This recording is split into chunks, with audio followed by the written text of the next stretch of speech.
সুপ্রিয় দর্শক, আসসালামু আলাইকুম। আপনাদের সবাইকে স্বাগত জানাচ্ছি এখনকার আলোচনা। আপনাদের সঙ্গে আছি আমি সিরাজুল ইসলাম। দর্শক, দুপুরের ভিডিওতে যে সমস্ত কথা বলেছিলাম তার গুরুত্বপূর্ণ ফলো আপ এসেছে।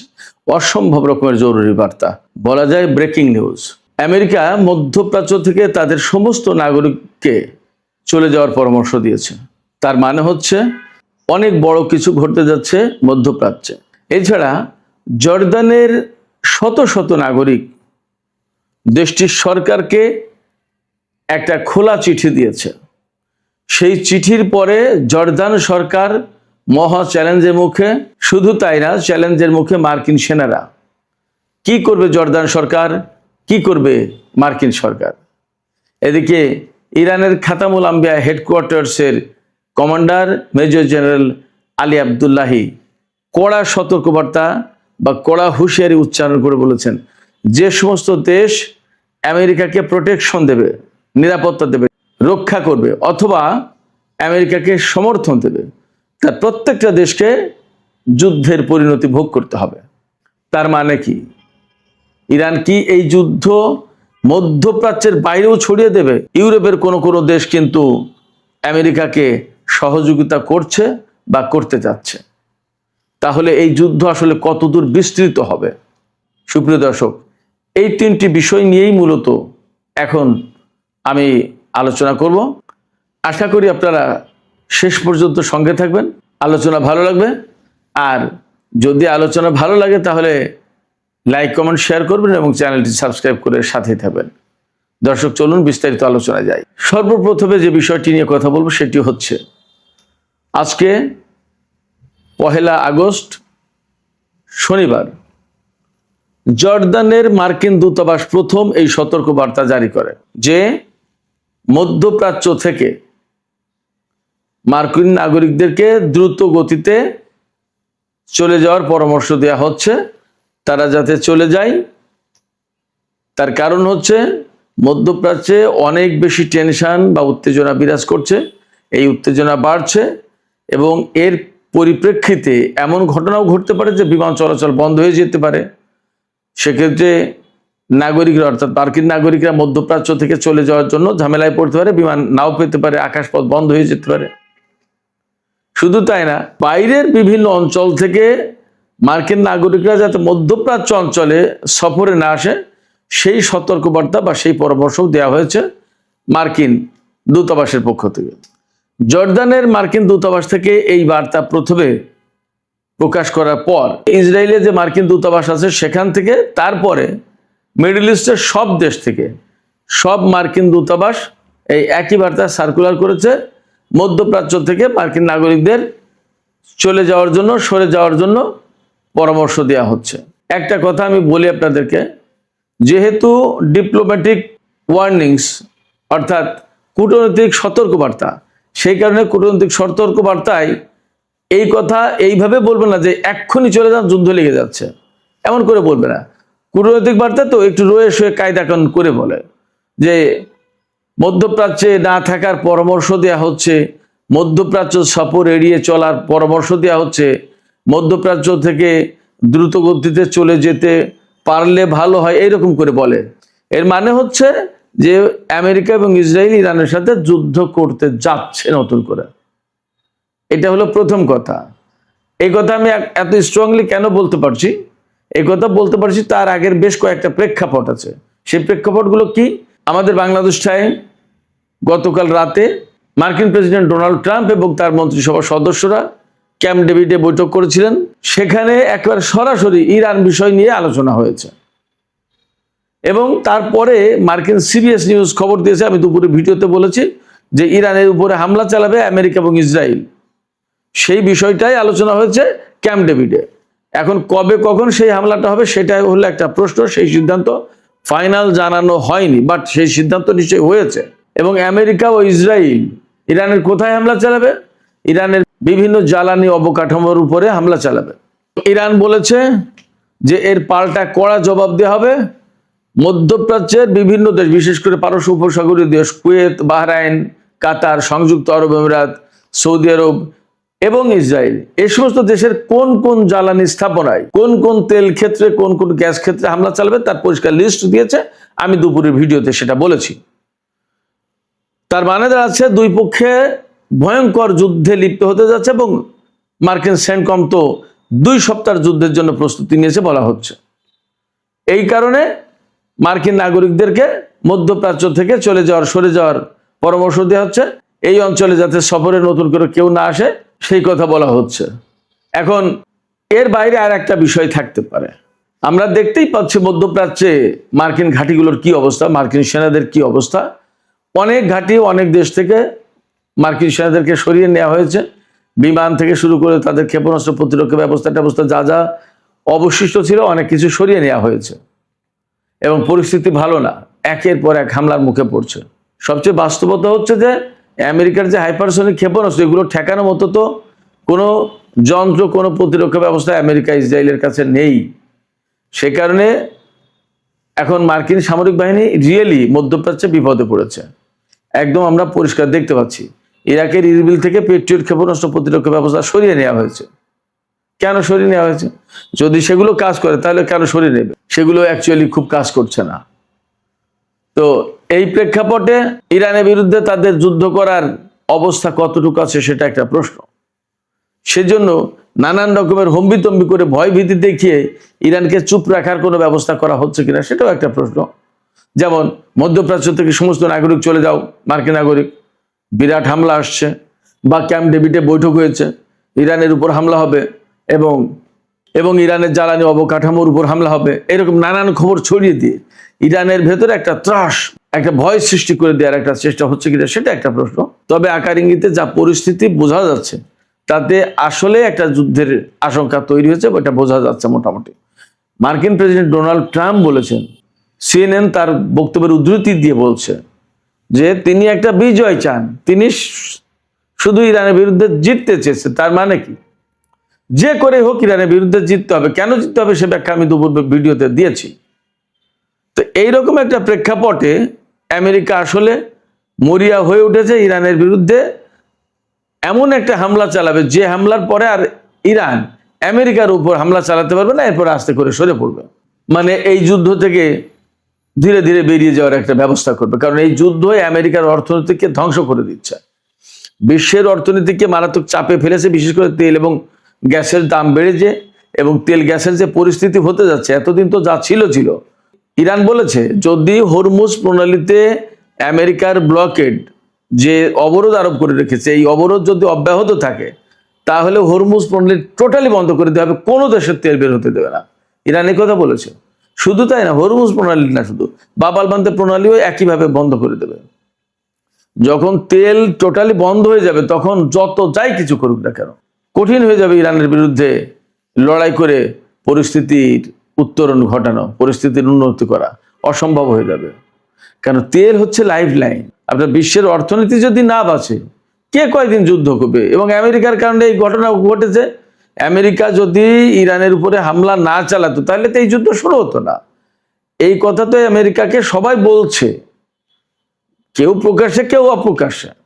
স্পেনের মতো দেশ যারা নেটো জোটের একান্ত সদস্য, এবং স্পেন তো ইউরোপে খুব বড় অর্থনীতির দেশ না, তারপরেও তারা আমেরিকার চরম বিরুদ্ধে অবস্থান নিয়েছে।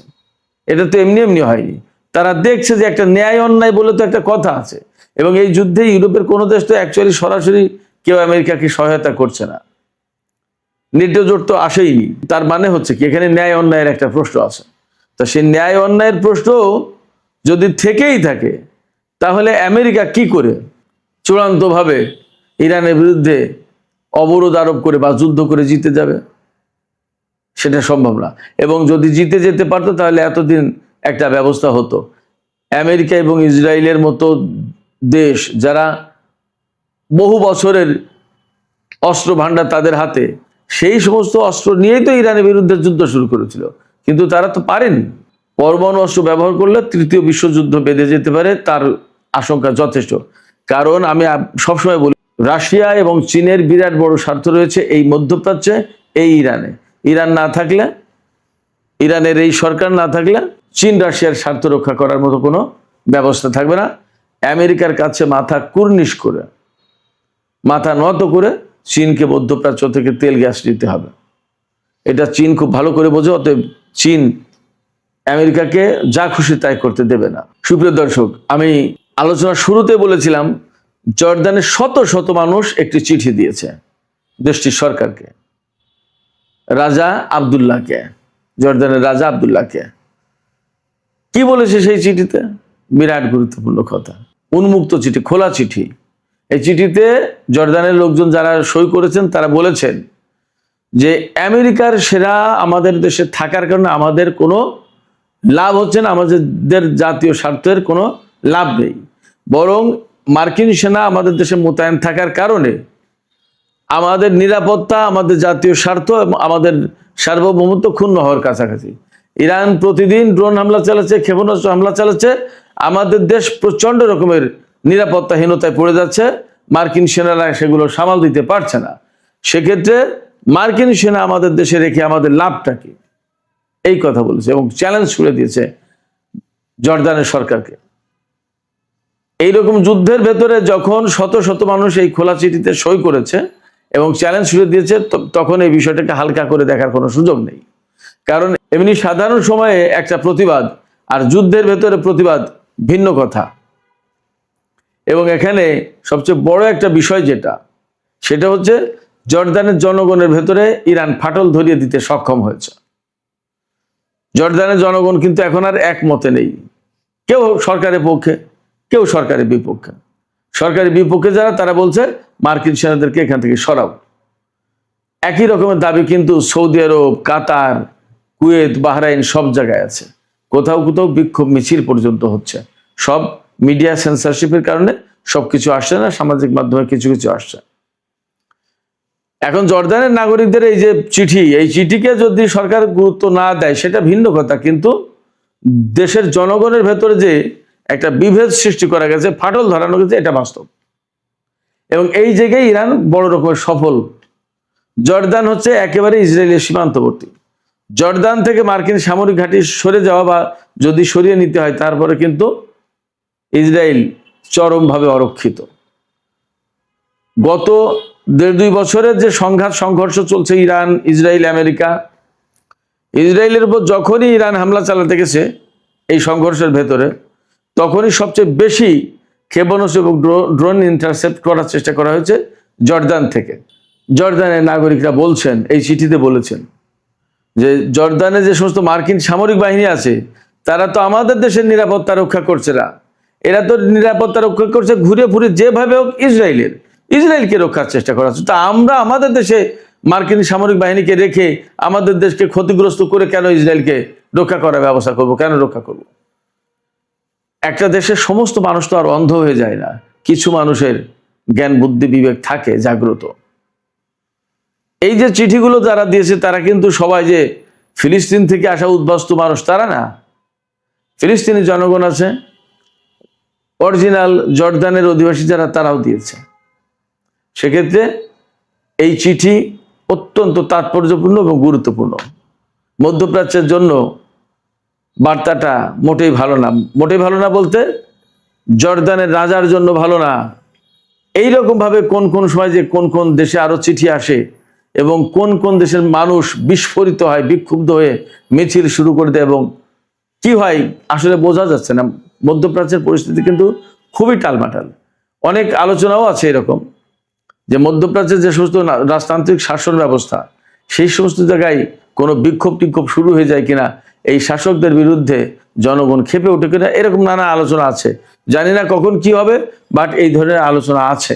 তবে চূড়ান্তভাবে বাস্তবতা হচ্ছে যে ইরানের সাথে আমেরিকা এবং ইসরায়েল যুদ্ধ করতে এসে মধ্যপ্রাচ্যে আসলে তাদের অবস্থান মারাত্মকভাবে ক্ষুণ্ণ করেছে, ঝুঁকির মুখে ফেলেছে। এবং ইসরায়েল সবচেয়ে ভয় পাচ্ছে এটা যে আমেরিকা যদি এই মধ্যপ্রাচ্যে টিকতে না পারে তাহলে তার অস্তিত্ব থাকবে না, সে কিন্তু খুবই নড়বড়ে অবস্থায় পড়ে যাবে, ঝুঁকির মুখে পড়বে। এই জন্য বারবার চেষ্টা করছে নেতানিয়াহু আমেরিকাকে দিয়ে যুদ্ধ করে ইরানের অস্তিত্ব নষ্ট করে দিয়ে ইরানের এই সরকারের পরিবর্তন আনা, ইরানের সামরিক বাহিনীকে ধ্বংস করে দেওয়ার চেষ্টা করা। যদিও সেটা এখন পর্যন্ত সফলতার মুখ দেখেনি এবং আদৌ সেটা সফল হবে কিনা সেটা একটা বড় প্রশ্ন। এই যে ইসরায়েল এবং আমেরিকা ইরানের সাথে যুদ্ধ করতে আসলো, এতে প্রকৃতপক্ষে তারা ক্ষতিগ্রস্ত হয়েছে। কিরকম? ধরুন, যুদ্ধের আগে হরমুজ প্রণালী খোলা ছিল, যুদ্ধ শুরু করলো, হরমুজ প্রণালী গেল বন্ধ হয়ে। যুদ্ধের আগে মার্কিন সমস্ত ঘাঁটি সব ইনট্যাক্ট ছিল, সব অক্ষত ছিল, ভালো ছিল, তারা খুব আরামে দারামে খাচ্ছিল, ঘুমাচ্ছিল, ফুর্তি মারছিল। কিন্তু যুদ্ধ শুরু পরে সেই ঘাঁটিগুলো সব এখন অস্তিত্বহীন হয়ে পড়েছে। মার্কিন সামরিক বাহিনী প্রচন্ডভাবে অনিরাপদ। বিভিন্ন দেশ থেকে মার্কিন সেনাদেরকে সরিয়ে নেওয়া হয়েছে। বহু সংখ্যক বিমান, সামরিক সরঞ্জাম, অস্ত্রপাতি ধ্বংস হয়েছে, যেগুলোকে এতদিন আমেরিকার গর্বের ধন, গর্বের বস্তু বলে মনে করা হতো। আমেরিকার প্রভাব প্রতিপত্তি, শৌর্য বীর্যকে উচ্চে তুলে ধরতো। সেই জিনিসগুলো ধ্বংসের কারণে ইরানের হাতে এখন আমেরিকার হেড ডাউন হয়ে যাচ্ছে, মাথা নত হয়ে যাচ্ছে, নিচু হয়ে যাচ্ছে।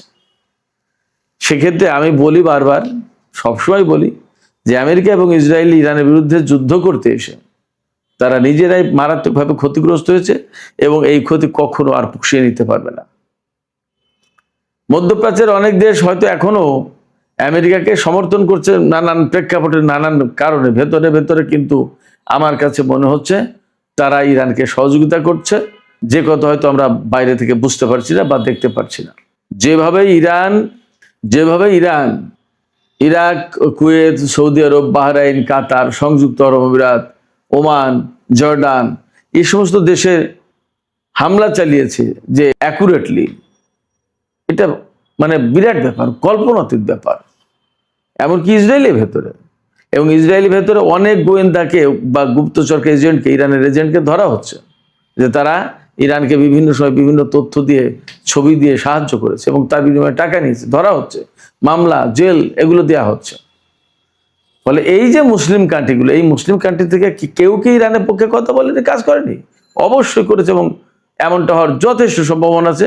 এবং যার প্রমাণ এই যে জর্ডানের চিঠি, এবং ইরান বলেছে তো যে জর্ডানের বহু সরকারি এবং বেসরকারি পর্যায়ের লোকজন তথ্য দিয়ে সাহায্য করেছে, গোয়েন্দা তথ্য দিয়েছে যে এখানে এখানে এখানে এখানে আমেরিকার সেনা ঘাঁটি, অমুক তমক এই সমস্ত আছে।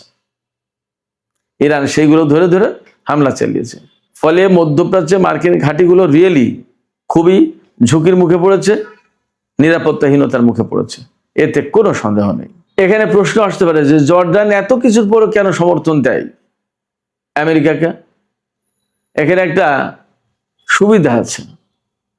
জর্ডানকে খেয়াল করুন, 1951 সাল থেকে 2025 সাল পর্যন্ত, তার মানে 75 বছর ধরে আমেরিকা জর্ডানকে $33.8 বিলিয়ন দিয়েছে সাহায্য। 75 বছরে $34 বিলিয়ন সাহায্য দিয়েছে। 75 বছরে, বছরে $1 বিলিয়ন না। এইটুকু খাওয়ার জন্য জর্ডান আমেরিকার এইভাবে ঘাঁটি একেবারে অনুগত হয়ে কাজ করে।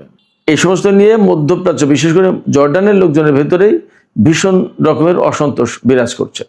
তারা এগুলো পছন্দ করে না। তো জর্ডান আমেরিকার কাছ থেকে টাকা পায়, টাকা দিয়ে তাদের কিনে নিয়ে এই কাজ করছে, কিন্তু টাকার পরিমাণও যে খুব বেশি তা তো না। অথচ এই যুদ্ধের কারণে জর্ডান কিভাবে ক্ষতিগ্রস্ত হয়েছে সেটা একটা পরিসংখ্যান দিয়ে দেখেন। জর্ডানের যে অর্থনীতি, তার 18%, 18% হচ্ছে পর্যটন খাতের। আপনারা জানেন জর্ডান, মিশর, ইসরায়েল, এই যে ফিলিস্তিন, এগুলো, সিরিয়া, এগুলো বিরাট ঐতিহাসিক জায়গা। ইউরোপ আমেরিকার প্রচুর মানুষ এগুলো দেখতে আসে। বহু কিছু, বহু নবী রাসূলের জায়গা, এগুলো স্মৃতি বিজড়িত জায়গা, দেখতে আসে মানুষ। আমরা বাংলাদেশের মানুষ টাকা পয়সা নেই, খুব একটা ভ্রমণ পিপাসুরা যায় না, কিন্তু আমেরিকা, ইউরোপের প্রচুর মানুষ আসে। তো এই যে পর্যটন শিল্প, পর্যটন শিল্পের ইনকাম 12% কমে গেছে এই গত 6 মাসে। অথচ জর্ডানের যে জাতীয় অর্থনীতি, তাতে 18% হচ্ছে অবদান এই পর্যটন খাতের। বিরাট ব্যাপার। সেই খাতে যদি এত বড় আয়, ইনকাম কমে যায়, তো সেটা অনেক বড় ব্যাপার না? এবং এই যুদ্ধ যদি আরো বড় আকারে দীর্ঘদিন চলে, তাহলে জাতীয় অর্থনীতি তো মার খেয়ে যাবে। এই কথাই বলছে জনগণ, যে মার্কিন সেনাদের রাখার কারণে আমাদের জাতীয় স্বার্থ তো ক্ষুণ্ণ হচ্ছে। আমরা রাখবো কেন? আমরা তো নিরাপত্তাহীনতায় পড়ছি। এই যুদ্ধের 6 মাসে মার্কিন পর্যটকদের আসার পরিমাণ কমেছে 25%, আর ইউরোপীয় পর্যটকদের জর্ডানে আসা কমে গেছে 28%। তার মানে আমেরিকা, ইউরোপ থেকে যে বেশিরভাগ লোক আসতো, তাদের বিরাট একটা অংশ আসা বন্ধ করেছে এই যুদ্ধের কারণে। নিরাপত্তাহীনতা তো ইরান যে হুমকি দিয়েছে নতুন করে, যে কোনো দেশ যদি ঢাল হিসেবে ব্যবহৃত হয় আমেরিকার জন্য, নিরাপত্তা দেওয়ার জন্য, আমেরিকার সমর্থন করে বা আমেরিকাকে ঘাঁটি মাটি দিয়ে সাহায্য করে, সেই দেশ যুদ্ধের পরিণতি ভোগ করবে। এটা ইউরোপের কয়েকটা দেশকে হুঁশিয়ার করা হচ্ছে, আর মধ্যপ্রাচ্যের দেশগুলোতে হুঁশিয়ার করা হচ্ছেই। ইউরোপের বুলগেরিয়া বা আরো কোনো দেশ যদি আমেরিকাকে ঘাঁটি দিয়ে সাহায্য করে, ব্রিটেন, তাহলে তাদেরকে হুঁশিয়ার করে দিয়েছে ইরান যে যাতে আমেরিকাকে না দেয়। তার মানে হচ্ছে যে আমেরিকা যদি ইউরোপের কোনো দেশ ব্যবহার করে ইরানের উপর হামলা চালায়, তাহলে ইরান ইউরোপের ওই সমস্ত দেশে হামলা চালাতে পারে। তাহলে যুদ্ধের পরিধি অনেক বেশি ছড়িয়ে পড়বে। ধীরে ধীরে আশঙ্কা করা যায় যে তৃতীয় বিশ্বযুদ্ধের দিকেও এই যুদ্ধ গড়িয়ে যেতে পারে। আমরা আশা করব এই যুদ্ধ বন্ধ করে বিশ্বটাকে শান্তির দিকে ফিরিয়ে আনার জন্য যুদ্ধে জড়িত সব পক্ষ কার্যকর ভূমিকা নেবে। সুপ্রিয় দর্শক, এখনকার আলোচনা এখানে শেষ করতে চাই। আলোচনা শেষের আগে আমি আপনাদেরকে প্রশ্ন করি, আপনাদের কাছে মতামত জানতে চাই। আমেরিকা যে মধ্যপ্রাচ্য থেকে তাদের নাগরিকদের সরে যেতে বলল, এটা কি আসলে বড় কোনো যুদ্ধ শুরু হতে যাচ্ছে সেই জন্য, নাকি এইভাবে বললে ইরান ভয় পাবে এই জন্য আমেরিকা এই সতর্ক বার্তা জারি করলো? আপনাদের মতামত কি কমেন্টে জানাতে পারেন।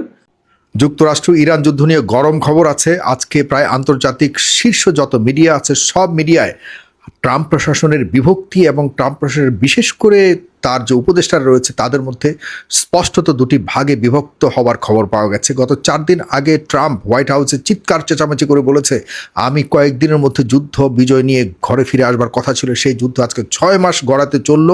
এই যুদ্ধ পরাজয় আমি স্পষ্ট দেখতে পাচ্ছি, কিভাবে জয় নিয়ে আসব এসব নিয়ে স্পষ্টত ট্রাম্পের উপদেষ্টারা দুটি ভাগে বিভক্ত হয়েছে।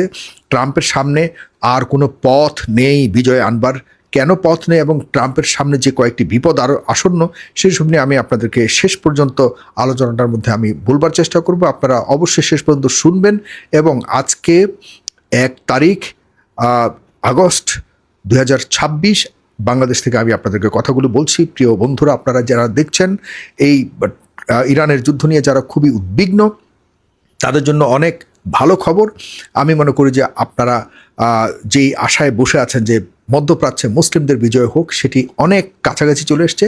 আপনারা দয়া করে এই ভিডিওটিকে শেয়ার করবেন এবং আমার এই আইডিটিকে আপনারা ফলো করবেন এবং ইউটিউব চ্যানেলটিকে সাবস্ক্রাইব করবেন। বন্ধুরা, আজকে যতটুকু পর্যালোচনা দেখতে পেলাম তাতে দেখা যাচ্ছে যে ট্রাম্পের মধ্যবর্তী নির্বাচন ঘিরে সে এখন রীতিমতো পাগল প্রায় হয়ে গেছে। তার যুক্তরাষ্ট্রের জনপ্রিয়তার দিক দিয়ে ট্রাম্পের অবস্থান এখন 30% নিচে নেমে এসছে, যা নিয়ে রীতিমতো ট্রাম্প প্রশাসন এখন হতাশ। আর এদিকে ইরান হরমুজ প্রণালীর প্রশ্নে তারা কোনোভাবে ছাড় দিবে না বলে দিয়েছে। ট্রাম্প এই যে তৃতীয়বার যুদ্ধটি শুরু করেছে, সেটি আসলেই সে যে পরাজয় বরণ করে 14টি পয়েন্টসের উপর আপনাদের মনে আছে যে ইসলামাবাদ এগ্রিমেন্টে সই করবার জন্য যুক্তরাষ্ট্র এবং ইরানের প্রতিনিধিরা সেই সুইজারল্যান্ডে বসেছিল। সেখানে কিন্তু ট্রাম্পের পরাজয় মোটামুটি আনুষ্ঠানিকভাবে সারা বিশ্ব বলেছিল, আমরাও বলেছিলাম। সেটিকে সইতে না পেরে ট্রাম্প প্রশাসন আবারও এই তৃতীয়বার যে হামলাটা শুরু করলো, সেটি এখন অনেকটাই মানে বাংলাতে বলে না মাইনকা চিপা অথবা ফেসে যাওয়া, সেটি হয়েছে। কারণ এখন ট্রাম্প মনে করছে যে তৃতীয়বার হামলার পর আবারও ট্রাম্পের সাথে যে চুক্তিগুলি সে চেয়েছিল, ট্রাম্প যেভাবে চেয়েছিল, সেই চুক্তিতে ইরান রাজি হবে এবং আলোচনার টেবিলে আবারও আসবে যেভাবে যুক্তরাষ্ট্র চায়। কিন্তু ইরান বরাবর সম্পূর্ণভাবে সেই প্রথম থেকে যে অবস্থানে ছিল সে অবস্থানেই আজও অবধি রয়েছে। এবং ইরান বলেছে, আমরা কোনোভাবে আমাদের ইউরেনিয়াম সমৃদ্ধকরণ এবং বিশেষ করে আমাদের হরমুজ প্রণালীর প্রশ্নে আমরা এক বিন্দু ছাড় দেব না। এত দূর থেকে এসে কেউ আমাদের এখানে জলদস্যুতা করবে, আমাদের সম্পদের উপরে কোনোভাবে হস্তক্ষেপ করবে, এটি আমরা মানব না। এটি আমি আজকে বলছি আপনাদেরকে, আজকেও ইরান একইভাবে বলছে। যে কারণে আন্তর্জাতিক যারা বিশ্লেষকরা রয়েছে তারা এখন রীতিমতো বলছে যে যুক্তরাষ্ট্র এখন বড় ধরনের একটি পরাজয়ের মুখোমুখি দাঁড়িয়ে আছে।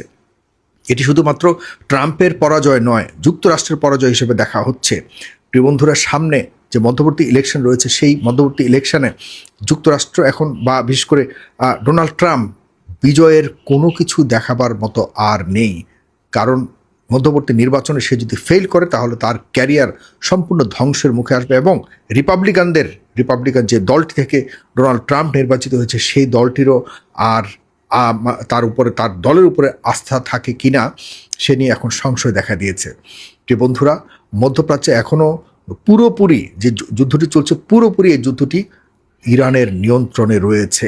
ইরান হুমকি দিয়েছে যারা যারা এই অঞ্চলে মধ্যপ্রাচ্যে যুক্তরাষ্ট্রকে সহায়তা করেছে এবং সাহায্য করেছে, যেসব অঞ্চলের মাটি ব্যবহার করে যুক্তরাষ্ট্র ইরানের উপরে হামলা করেছে তাদের উপরে কঠিন প্রতিশোধ নেওয়া হবে, কঠিন প্রতিশোধ নেওয়া হবে। আজকে আবার হুঙ্কার দিয়েছে IRGC। এদিকে ট্রাম্প জানে ভালো করে যে রাশিয়া ইরানকে সহায়তা করছে, জানা সত্ত্বেও রাশিয়ার বিষয়ে যুক্তরাষ্ট্র কোনো কিছু বলবার মতো সাহস পাচ্ছে না। চায়না এদিক থেকে আপনারা জানেন যে গতকাল থেকেই আমরা এই কথাটি শুনেছি, চায়না অনেক অনেক সহযোগিতা করছে ইরানকে।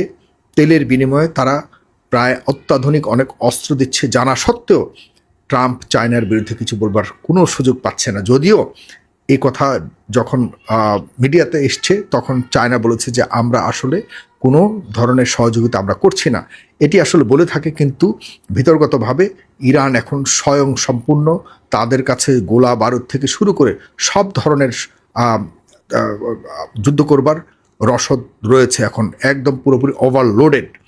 আর আপনারা জানেন গত ভিডিওতে আমি বলেছি যে ইরানের কাছে এখন অত্যাধুনিক যে মানে কাঁধে তাদের যে সর্বোচ্চ গতি সম্পন্ন যে হাদিদ 110 নামক ড্রোন তাদের হাতে রয়েছে, সেটি একদম এতটা ভয়ঙ্কর, এতটা উচ্চ গতি সম্পন্ন, যেটি আগে যেভাবে ইন্টারসেপ্টরের মাধ্যমে এটিকে ধ্বংস করা হতো আকাশে, এখন এই হাদিদ 110কে ধ্বংস করার কোনো ধরনের সুযোগ নেই। সুতরাং ইরান এখন নিজেদের অস্ত্র এবং গোলা বারুদ নিয়ে যথেষ্ট স্বয়ংসম্পূর্ণ অবস্থাতে রয়েছে। ইরান এখন একটাই চায় যে তাদের এই অঞ্চলে কোনোভাবে হরমুজ প্রণালীর উপরে, আর আবারও তারা হুমকি দিয়েছে যে বাবে আল মানদেব যেটি আরব সাগর আর লোহিত সাগরকে সংযুক্ত করেছে, সেই জায়গাটি খুবই গুরুত্বপূর্ণ, যেটি হুতিদের নিয়ন্ত্রণে রয়েছে, সেটিও যদি বন্ধ করে দেয় তাহলে হরমুজ প্রণালী এবং বিশেষ করে এই রেড সি আর আরব সাগর, এই যেখানে বাবে আল মানদেবটা এটাও একটি প্রণালী, এটি খুবই গুরুত্বপূর্ণ। 5% সারা বিশ্বের যে যাতায়াত করা হয় শিপের, সেটি এই জায়গা দিয়ে হয়, আর 10% হয় এই হরমুজ প্রণালী দিয়ে। এই দুটি যদি তাদের নিয়ন্ত্রণে চলে আসে তাহলে সামনের পৃথিবীতে যেভাবে একটা সংকট এখন আমরা অপেক্ষা করছে আমাদের জন্য, সেটি হলে সামনের শীতকে কেন্দ্র করে ইউরোপ থেকে শুরু করে মানে এই আশপাশে ইউরোপ, দক্ষিণ এশিয়া, মধ্যপ্রাচ্য, আর এগুলির উপরে নির্ভর করে কিন্তু আমেরিকা এবং অন্যান্য দেশের অর্থনীতি টিকে থাকে। সেই অর্থনীতি এখন কোন পর্যায়ে যায় এ নিয়ে ভয়ঙ্কর একটি সংশয় তৈরি হয়েছে। সামনের দিকে আমাদের দেশ সঙ্গে বাংলাদেশ সহকারে ভারত থেকে শুরু করে সকল দেশে, যেসব দেশগুলিতে মধ্যপ্রাচ্যের তেলের উপর নির্ভর করে, এই দিক দিয়ে যদি সব তেল বন্ধ হয়ে যায় আসা যাওয়া, তাহলে সামনের যে বড় একটি ধাক্কা আসছে পৃথিবীতে, যে এখন পর্যন্ত আমরা আমাদের যে তেলের মজুদ রয়েছে সেগুলি দিয়ে চলছি, মাঝখানে যে যুদ্ধবিরতি চলছে সেই যুদ্ধবিরতিতে কিন্তু প্রায় শত বিলিয়ন ডলার ইরান ইনকাম করেছে, এবং এদিক দিয়ে খোলা থাকার কারণে আমরা এখনও পর্যন্ত নিজেদের রিজার্ভের উপরে কিন্তু চলছি।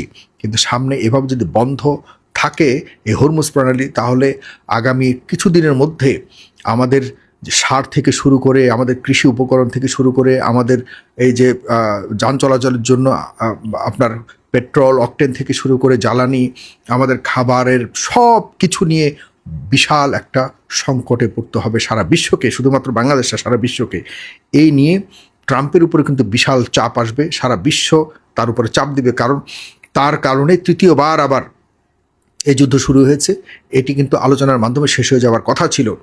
ইরানের গুরুত্বপূর্ণ এই প্রণালীকে হস্তগত করবার জন্য, ডাকাতি করবার জন্য যুক্তরাষ্ট্র আবারও এই হামলা শুরু করেছে বলেই ইরান আর কোনোভাবে ছাড় দিবে না বলেছে, এবং ইরান স্পষ্টত বলেছে আমাদের উপর যে হামলা করা হয়েছে তার প্রতিশোধ আমরা নিবই। আর এদিকে আর বাকি আছে শুধুমাত্র স্থলযুদ্ধে ইরানকে মোকাবেলা করা, যেটি কোনোভাবেই সম্ভব নয়। আকাশপথ এখন ইরানের আগের তুলনায় আরও অনেক অনেক বেশি রক্ষণশীল, শক্তিশালী। তারা এখন আগে যেভাবে বিচ্ছিন্নভাবে যুদ্ধ করেছিল, এখন তারা আগের থেকে অনেক অনেক বেশি অর্গানাইজড। সুতরাং ইরানের বিজয় সুনিশ্চিতভাবেই আসন্ন। ভাইয়েরা, বোনেরা যারা দেখছেন, ফলো করুন। সার্বক্ষণিক যুদ্ধের লাস্ট যে স্ট্যাটাস রয়েছে সেটি জানবার জন্য আমাকে অবশ্যই আপনার ফলো করতে হবে, অবশ্যই আমার চ্যানেলটিকে সাবস্ক্রাইব করতে হবে। ভালো থাকুন সবাই। শুভ